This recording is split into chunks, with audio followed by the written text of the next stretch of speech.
तो फ्रेंड्स, आज हम बात करने वाले हैं हिस्ट्री का चैप्टर नंबर 2 यूरोप में समाजवाद एवं रूसी क्रांति का नोट्स, जो कि इम्पोर्टेंट है और आपके एग्जाम में आता है। सो आप इसे नोट डाउन कर लेना और चैनल पर नए हो सब्सक्राइब कर लेना और वीडियो को लाइक कर लेना। नोट्स को डिस्कस करने से पहले इसके कुछ बेसिक पॉइंट देख लेते हैं। फ्रांसीसी क्रांति ने समाज में परिवर्तन के संभावनाओं के द्वार खोल दिए।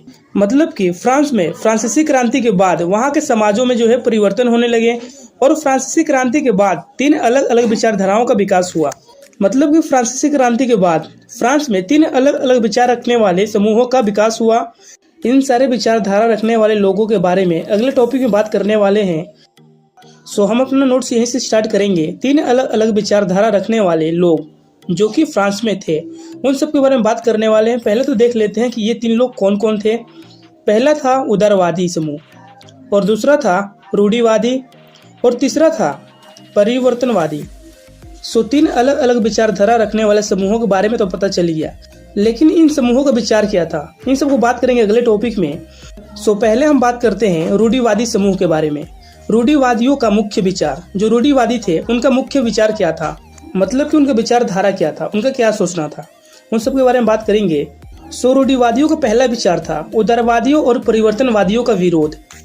मतलब कि उदारवादी और परिवर्तनवादियों के विचार का विरोध करते थे रूढ़िवादी लोग, जो कि इनका मुख्य विचार था। दूसरा विचार था इनका अतीत का सम्मान। मतलब कि ये अपने अतीत का सम्मान करते थे। मतलब कि वो अपने अतीत के भाषा हो या लैंग्वेज हो या उनका कोई जातवाद की बात हो, उन सबको वो बहुत सम्मान करते थे। और रूढ़िवादियों का तीसरा विचार था बदलाव की प्रक्रिया धीमी। मतलब कि फ्रांस में जो भी बदलाव हो रहा है उसका प्रक्रिया थोड़ा धीमी हो। सो यही था रूढ़िवादियों के मुख्य विचार, जिसके बारे में पेपर में पूछा जाता है 1 या 2 मार्क्स में। और अगला टॉपिक जिसके बारे में बात करने वाले हैं वो है हमारा उदारवादियों के मुख्य विचार। जो उदारवादी समूह था उनका क्या विचार था, उनका विचारधारा क्या था, उन सब के बारे में बात करेंगे। जिसमें पहला था उनका विचार सभी धर्मों का आदर एवं सम्मान। जो उदारवादी थे वो सारे धर्म को आदर देते थे और सम्मान देते थे। मतलब कि उदारवादी सभी धर्मों को एक समान मानते थे, चाहे वो बड़ा हो या छोटा। और उदारवादियों का दूसरा विचार था अनियंत्रित सत्ता के विरोधी। मतलब कि जो उदारवादी हैं अनियंत्रित सत्ता के विरोधी थे।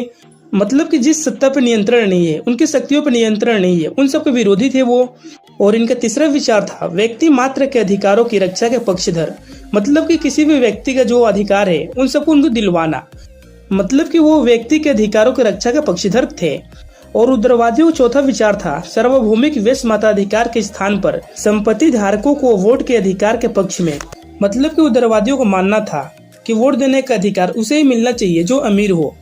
सिंपल लैंग्वेज में बोला जाए तो संपत्ति धारकों को वोट देने का अधिकार था। सो हमने उदारवादियों के कुछ मुख्य विचार थे जिसके बारे में बात कर लिए। और अगला और लास्ट टॉपिक बचा है परिवर्तनवादी। जो परिवर्तनवादी थे उनका मुख्य विचार क्या था, उनका मुख्य विचारधारा क्या था, उन सब के बारे में बात करेंगे। जिसमें से पहला उनका विचार था बहुमत आधारित सरकार के पक्षधर। मतलब कि जिसके पास बहुमत है उसी का सरकार होगी। और इनका दूसरा विचार था बड़े जमींदारों और संपन्न उद्योगपतियों को प्राप्त विशेष अधिकार का विरोध। मतलब कि परिवर्तनवादी जो थे बड़े जमींदार और संपन्न उद्योगपतियों को जो विशेष अधिकार मिला था उनके विरोधी थे। मतलब कि उनका विरोध करते थे। और तीसरा विचार था संपत्ति के संकेंद्र का विरोध, लेकिन निजी संपत्ति का विरोध नहीं। जो संपत्ति जिसके पास बहुत ज्यादा है उनका विरोध करते थे, लेकिन जिसके पास निजी संपत्ति है, जिसकी अपनी संपत्ति है, उसका विरोध नहीं करते थे। और इनका चौथा विचार था महिला मताधिकार आंदोलन का समर्थन। मतलब कि परिवर्तनवादी महिलाओं का अधिकार दिलवाने के लिए उनके आंदोलन में समर्थन दिए थे। सो ये था परिवर्तनवादियों के कुछ विचार, जो कि बहुत ही इंपॉर्टेंट है आपके एग्जाम के लिए। सो आप इसे नोट डाउन कर लेना और इसे लर्न भी कर लेना।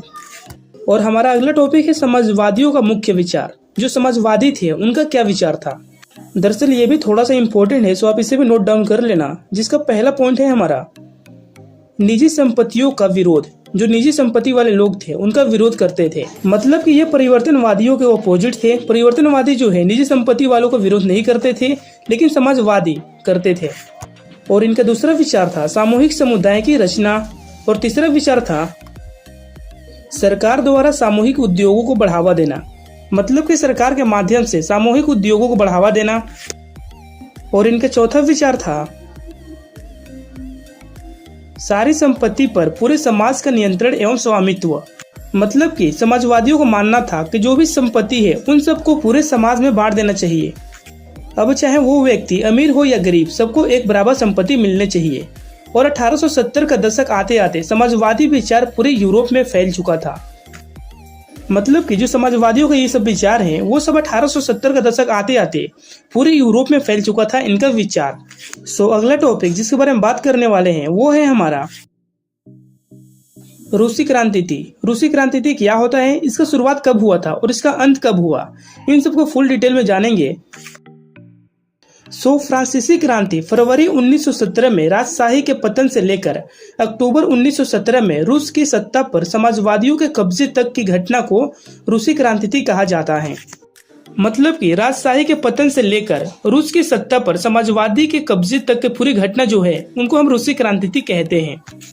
ये हो गया रूसी क्रांति थी। लेकिन रूसी समाज क्या होता है उन सब के बारे में बात करने के लिए हम शुरू करते हैं अपना अगला टॉपिक जो कि है रूसी समाज, जिसमें हम रूसी समाज के फुल हिस्ट्री जानेंगे कि रूस में कौन कौन सा समाज था और उनका क्या क्या काम था। रूसी समाज जिसका हिस्ट्री शुरू होता है हमारे यहाँ से 20वीं सदी की शुरुआत में रूस की लगभग 85% जनता जो है खेती पर निर्भर थी। मतलब कि 20वीं सदी की शुरुआत में रूस की लगभग 85% जनता जो थी वो खेती पर निर्भर थी। और दूसरा पॉइंट, कारखाना उद्योगपति की निजी संपत्ति थी जहाँ काम करने की दशा बेहद खराब थी। मतलब कि जो रूस में कारखाने थी वो जो है अमीरों की थी निजी संपत्ति अपनी, जहाँ पर जो लोग काम करते थे गरीब लोग उनकी दशा जो है बहुत खराब थी। मतलब कि उनका वेतन कम था जिसकी वजह से उनकी जरूरतें पूरी नहीं हो पा रही थी।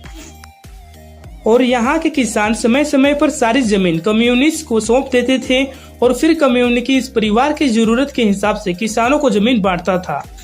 मतलब कि रूस के किसान जो थे अपने जमीन को समय समय पर कम्यून को दे देते थे ताकि वो कम्यून जो है परिवार की जरूरतों के हिसाब से किसानों को जमीन को बांट सके ताकि वहाँ के लोगों को खाने पीने की कोई कमी ना हो। और रूस एक निरंकुश राजशाही था। मतलब कि रूस जो है एक निरंकुश राजशाही वाला देश था। और 1904 ई में जरूरी चीजों की कीमतें तेजी से बढ़ने लगी। मतलब कि 1904 में यूरोप में जो है जरूरी चीजों की कीमत जो है तेजी से बढ़ने लगी थी और मजदूर संगठन भी बनने लगे जो मजदूरी की स्थिति में सुधार की मांग करने लगे। मतलब कि जैसे ही यूरोप में जरूरी चीजों की कीमतें बढ़ने लगी तभी मजदूर संगठन भी बनने लगे जो कि मजदूरों की स्थिति में सुधार चाहते थे। यही था कुछ इंपॉर्टेंट पॉइंट जो कि रूसी समाज के बारे में था। अगला टॉपिक जिसके बारे में बात करने वाले हैं वो है हमारा खूनी रविवार। खूनी रविवार क्या होता है और रविवार को खूनी रविवार का नाम क्यों दिया गया और खूनी रविवार का क्या घटना था उन सब के बारे में बात करने वाले हैं। पादरी गोपोन के नेतृत्व में मजदूरों के जुलूस पर जार के महल के सैनिकों ने हमला बोल दिया। इस घटना में 100 से ज्यादा मजदूर मारे गए और लगभग 300 घायल हुए। इसलिए इतिहास में इसे खूनी रविवार के नाम से याद किया जाता है। यही था खूनी रविवार। एमसीक्यू में पूछा जा सकता है कि मजदूरों का जुलूस जो है किसके नेतृत्व में निकाला गया था। इसका आंसर होगा पादरी गोपोन। अपने अगले टॉपिक की ओर बढ़ते हैं जो कि है हमारा अप्रैल थीसिस। बात करते हैं अपने अप्रैल थीसिस के बारे में कि ये किसके नेतृत्व में हुआ था और कब हुआ था। अप्रैल थीसिस स्टार्ट होता है हमारा महान बोल्शेविक नेता लेनिन अप्रैल 1917 में रूस लौटे। उन्होंने 3 मांग की जिन्हें अप्रैल थीसिस कहा गया। मतलब कि महान बोल्शेविक नेता जो थे लेनिन वो अप्रैल 1917 में रूस लौटे थे और उन्होंने 3 मांग रखी थी जिसे अप्रैल थीसिस कहा गया था।